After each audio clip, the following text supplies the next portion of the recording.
This is Melissa here today on Overhauled. Today I have Ivy, and she works at Caterpillar. She's super cool.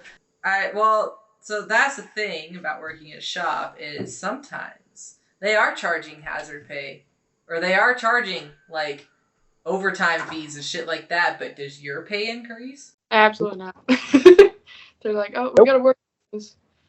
I will say that the John Deere dealership that I worked at, that was a crane dealership. If you specialized in cranes and in the lifting division, like in the big shops, you could separate. The small shops, everybody had to work on everything. But in the bigger shops, they had it separated. They had John Deere techs and the paving equipment working stuff techs, and then they had the lifting division techs. And those lifting division techs and the working techs made more than the John Deere techs because the shop rate was also higher. So like that would be cool, but all the smaller dealerships, like you didn't get paid more because everybody had to work on everything. You were just expected to work on everything. Yeah, that's pretty shit. No, you'll have like, we have landfill machines that come in all the time. And that's where I get my magnets because that's where all like the good solid magnets are found, are on the tracks and shit. But like you'll go Yeah. in there, like, yeah, there's like 4 needles over there, there's a diaper laying in the belly pan. Yeah, I don't really want to touch this anymore. They're like, well, you Yep. gotta do like a valve adjustment or replace the whole head because it KO'd itself. I'm like, aha, fuck. It's like shit. I the only machine that I've refused to work on, with the exception of like just doing an inspection on a manhandler, man lift, or whatever, was when I worked at the semi dealership. And this particular semi needed work in the cab, and this man had a lot of like piss bottles on the floor and shit, like everywhere. And his cab smelled like piss and the other male fluid. And it was the most disgusting thing I've ever fucking seen in my life. And I told my boss, I'm like, I'm not working on that. And she actually turned the guy away. She's like, we're not going to touch this. She's like, I'm not even going to make my I'm not even going to make my male mechanics touch this. So I'm like, thank God, because I was going to quit if you were going to make me. I was going to fucking like load my toolbox and fucking leave. I ain't fucking touching that. Oh man, so I felt so bad for the guy. This guy had inherited his uncle's backhoe, and I mean, I've heard stories about how semi truck drivers will cut a hole in the floor, and that'll be their Hmm. spot. But I was Yep. working on it.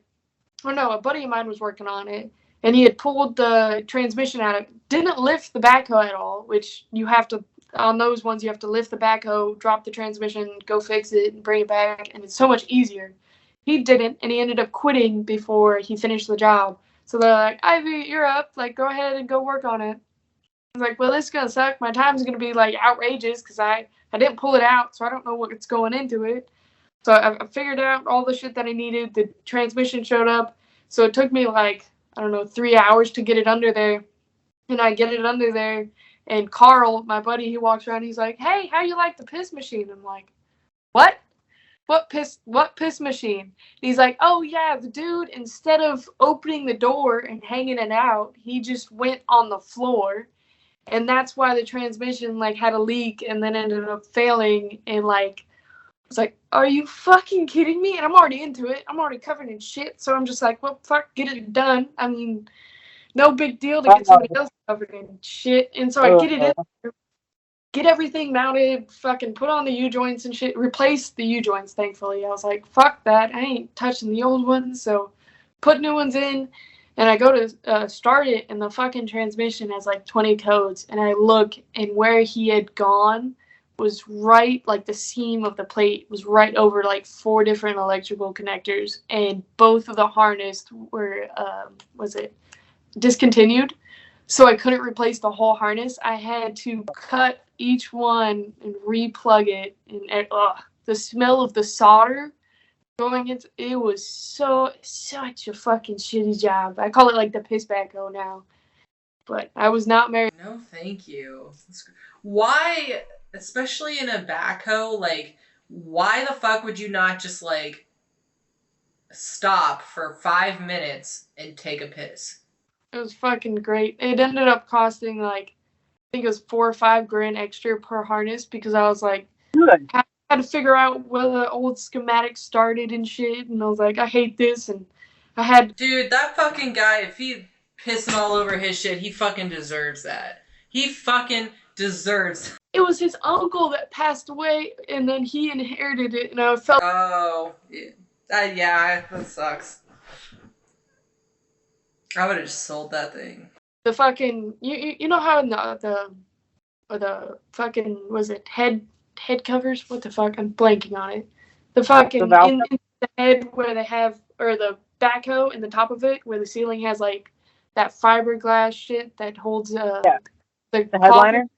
The headliner, that's what it's fucking called. So the fucking AC went out up there because it has its own separate fucking unit, and the fucking smell had got pushed through it that I pulled down that, and it was soaked with rat shit and stuff, so I threw that fucker out of there. But I was working on it, finally got the AC to do work, and I'm like up there, hands above my head, finally kicks on, and I'm sitting like right in front of it, get a face full of like rat shit. I wish I could have declined that job, but I already got into it, so I was like, fuck. It's like, this is great. I would still rather work on something that is another animal waste any day before anything that is human waste. Nah, shit like that. I mean, it would be so much better if, like, people would, like, understand and be like, oh, hey, I'm sorry you have to work on it. Here's, like, a 12-pack or something, because I know it's shit. Right. I can't do that at a dealer. Fuck. The field mechanic, or not the field mechanic, he was a field mechanic, but the salesman at the last dealership I was at, he knew me because the very first John Deere dealership I worked at was the same company, just a different location, and he was a field tech at the time. And so when this new shop opened up in Cheyenne and I started working there, he was actually hired as a salesman after the other salesman completely fucking failed. And he knew that if he wanted me to get something done and wanted to motivate me for a job that he had for a customer, he brought me donuts. Or burritos, or breakfast burritos. He knew. He unlocked the mechanic's secret. He knew, because he was a mechanic, right? He unlocked the secret. Yeah, that's the shit. We have Brahms and shit down here. They'll show up with burritos. I'm like, we're golden. I'll get it done. Don't worry about it. Yep. He knew. He's like, if I want Melissa to work hard and bust her ass and stay late, all she needs is a $5 donut. And she... It's like, yep, pretty much. So he would buy a box of donuts. He would buy like a full fucking box of donuts, knowing damn well that there's not that many employees in this shop. So I'm definitely going to end up eating like 3 or 4. And giggles, you're like, ooh, there's another one left?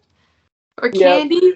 Well, he would come out and tell me, he'd be like, hey, Melissa, there's like a couple donuts still left. And I'm like, why did you tell me that? Because now I'm going to go and eat. Because I would try and wait, right? I would, like, eat my first one, and I'd try and be nice, and wait. And then look and make sure and see, and I'm like, fuck it, I'm just gonna eat the rest. Everybody else here is trying to, like, watch their weight, so fuck that. I'm gonna eat all the donuts. It's fine. It'll burn off, right? If you work hard enough? Yeah.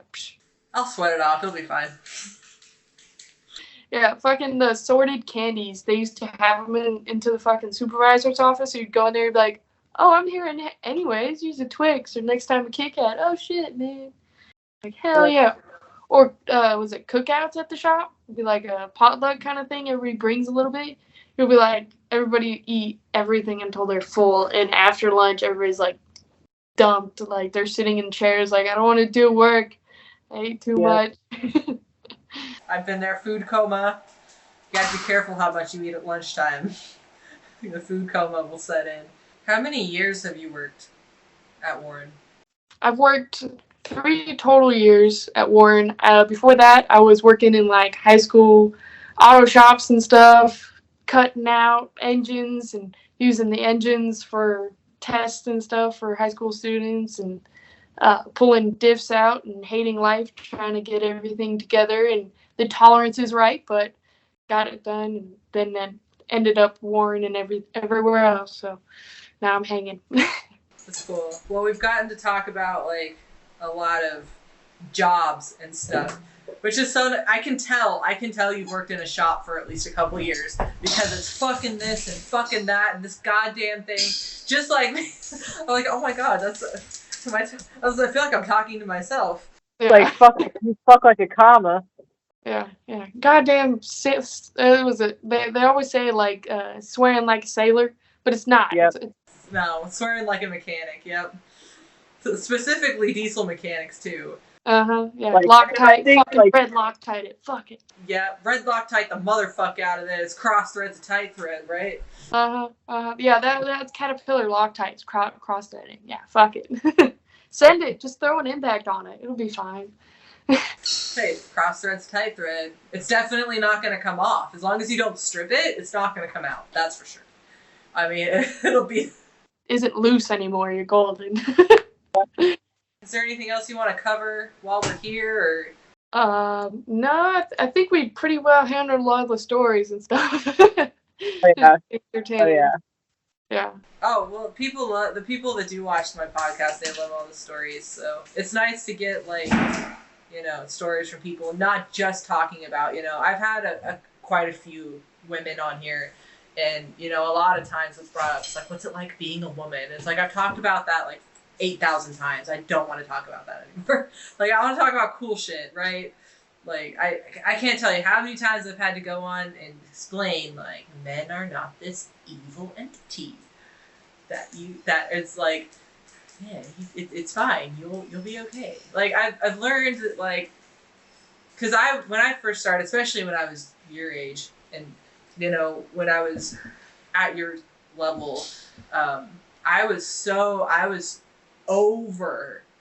overly trying to, like, prove myself and overly into the, like, sexism isn't a thing, like, I'm just gonna work my ass off, and, like, I'm getting paid, you know, equally as the men or more than the men, and, like, all this sexism is, like, bullshit. It doesn't fucking exist. It's just a fucking excuse. Like, I was bad about that. Like, any girl that came to me and was like, I don't get to do this because I'm a woman. I'm like, is it because you're a woman or is it because you suck? Like, I was kicked off so many fucking... I was kicked off so many female mechanic pages for that. And it's like, sometimes I do think that, yes, these women are using the gender card as an excuse for, like, not having the skill set. But also, like, I've learned from, like, moving to Indiana and stuff like that, me not experiencing sexism and me experiencing how I experienced the industry has a lot to do with where the fuck I lived. Because Wyoming and Colorado, I mean, women grow up on ranches, women grow up on farms, women, like, it's not as uncommon of a thing.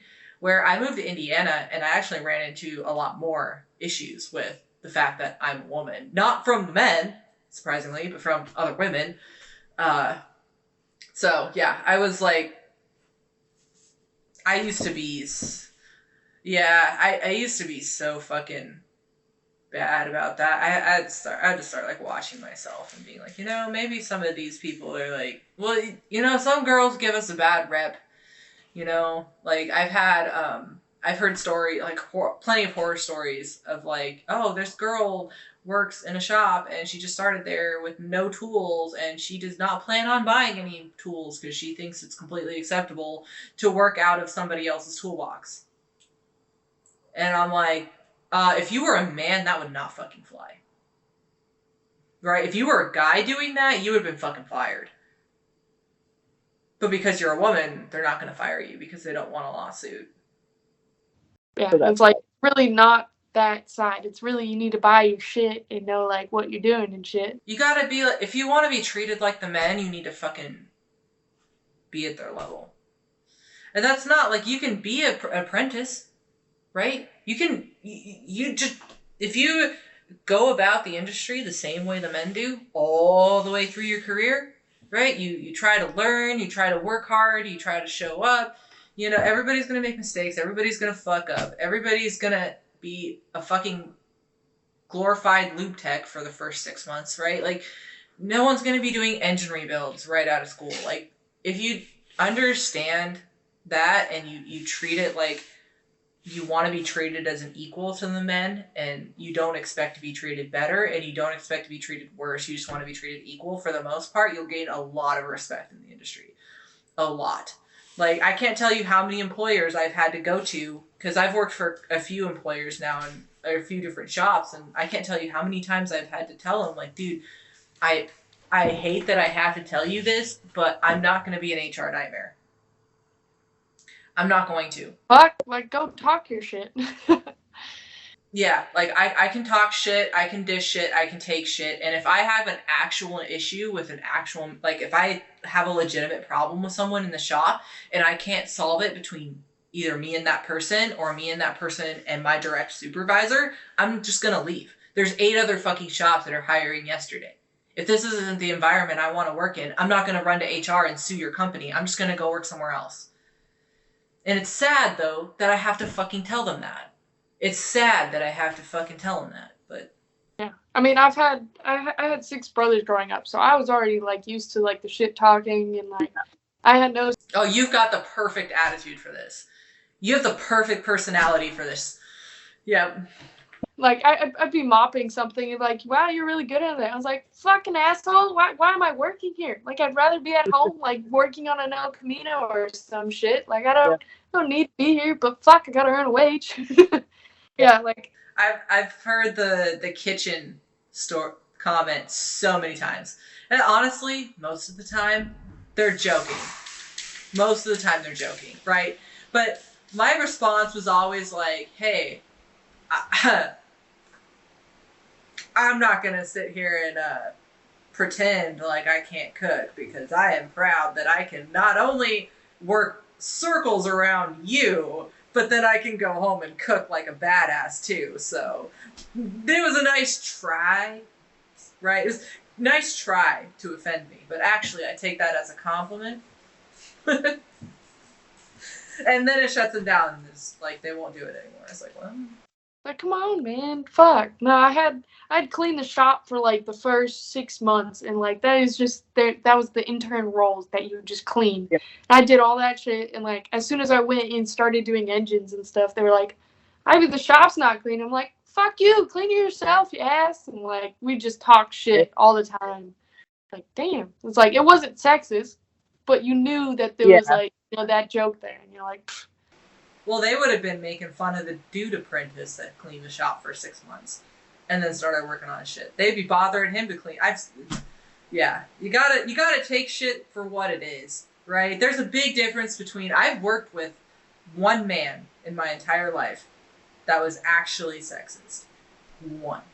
Out of the hundreds of men that I have met in this industry, between customers and bosses and other mechanics, and that I've actually physically met and worked with, one, maybe 2, that were actually sexist.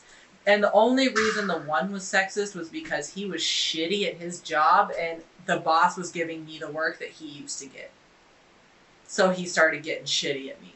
So it wasn't even completely that he was sexist. He just kind of like fell into that hate because I was taking his jobs, and I had 3 years of experience and he had like 20, and I started getting all of his jobs because I was actually like trying to not fuck shit up, and I was decent at what I did. I was working at an ag dealership. I just started, and I came from a construction dealership, and my boss figured out that, hey, she actually kind of knows her stuff, on this construction. So they started, the guy that was doing the construction equipment sucked. I mean, he fucked up everything he touched. So they started giving it to me, and then I stopped fucking up everything I touched. I mean, I still fuck shit up, but not everything I touched. And they started giving this shit to me, and then he started getting really nasty at me. And it's like, well, I don't know what to tell you, man. Like, I'm not asking him to give me these jobs. He's just giving them to me because I do them. So, I'm just doing what I'm told, man. He ended up getting fired because he fucked up a lot of shit in a row. And then the last fuck up was this transmission in a backhoe. And he diagnosed it. And he misdiagnosed it. And in the first place, and he tore it apart when he shouldn't have been tearing it apart in the first place. And he didn't put the bearing races and shit. Like, he replaced all of the bearings and races in this transmission, which I've never seen anybody do in my life on a backhoe transmission, ever. I've never seen that done. I've seen clutch packs replaced, right? And shit like that, but I've never seen, like, at that point, you should just get a reman. But he did it anyways, and he fucked it up, and it fucked it up so bad that it fucked up the housing to where then we had to get a reman. And so he got fired for that, and I had to finish that job for him. And he talked a lot of shit about me to his ex-employer, and it's like, I don't know what to tell you, man. Like, it's not my fucking fault that you fucked it up. It's not my fault that you're a shitty mechanic. Sorry. But anyways, I don't know if there's anything else you want to cover. If not, we can call it a day, and we can do another one too if there's anything that you think of in the future that you want to talk about. So yeah, sounds good. Yeah, no, I think we covered the basis and shit, and like I've had always a good like environment with the old dudes. I haven't personally worked with anybody like sexist or anything, and it's all like shits and giggles, and nobody really means shit. So, but no, I think we covered all the shit. So, I got dinner to make too. Shit, now I gotta go cook. well, I'm happy that we got to get this done, and I'm glad that you were on here. I appreciate your time. I know we went like way over what I told you we were gonna do, but I appreciate your time, and yeah, have a good night, and send me all your social media stuff if you have like a TikTok or a YouTube or whatever. Like, send me all your shit. I have your Instagram, but like send me all your shit so when this gets posted, I can cut edits out of it, and when I post it, I can like tag you. Yeah, that would be perfect. Yeah, thank you. I'll definitely get that over to you. And thank you for the opportunity because you have the platform. So